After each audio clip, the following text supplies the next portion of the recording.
Aloha, Scott Sylvan Bell coming to you live from Austin, Texas, November 11, 2016, 8:17 in the morning. Perfect day to talk about sales. And I got this chance. I was in LA a couple weeks ago, and I was at this event, and since it was a big presentation, there was all sorts of people. It was an expo, so there was a guy sitting here to my side, and I watched him. He was in a sales process, and he was trying to close a buyer. He was trying to close, somebody that he had been talking to. And throughout this whole process, he kept saying stuff, and he kept apologizing. He was like, "I'm not a salesman. I'm not here to close you. I'm not here to try to get the deal today." And I'm sitting here thinking, like, wait a minute, time out. Are you nervous? Are you scared? Why are you so adamant of telling this person you're not a salesperson, that you're not there to close them, that you're not there to work with them? And it was really awkward. It was unusual. And there was another guy with me, and we talked about it afterwards, and we both shook our heads and said, like, that was weird. So I mean, the best thing for you to do is to be a fly on the wall, and if there's any way possible to listen to a presentation from another salesperson, there's plenty of gold that you could pick up from it. This guy, for whatever reason, did not want to be labeled a sales guy, and for whatever reason did not want to ask for the sale.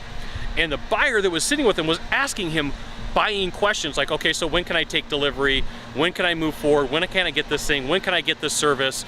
And the guy was just oblivious to it. He was so worried about saying, "I'm not a salesperson," he totally walked away from a sale that he didn't have to. He probably could have closed the people right then and there had he would have been listening to the buying sides, had he would have been paying attention to the conversation. He just wasn't doing it, okay? So for you as a salesperson, first off, if you're apologizing for being a salesperson, you're putting yourself in a weak position. If you're apologizing and telling people, "I'm not gonna ask for your business today," then what good are you doing giving a presentation? So think about those two things. This guy could have made the sale. He could have walked away with it, but instead he said, "Look, I'll call you, I'll follow up with you." And the people kind of like looked dumbfounded, and they're sitting there going, it was almost like they should have said, "Why aren't we doing business right now? Why are we not moving forward with the sale?"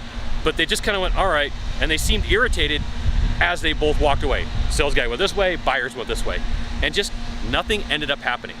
Nothing. This guy missed out on a sale.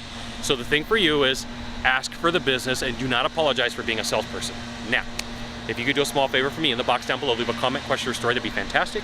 To the right or to the left, there's a subscribe button. You know what you gotta do, you gotta subscribe.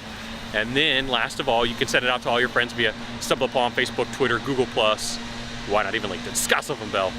We'll see you soon. Thanks for watching. Aloha.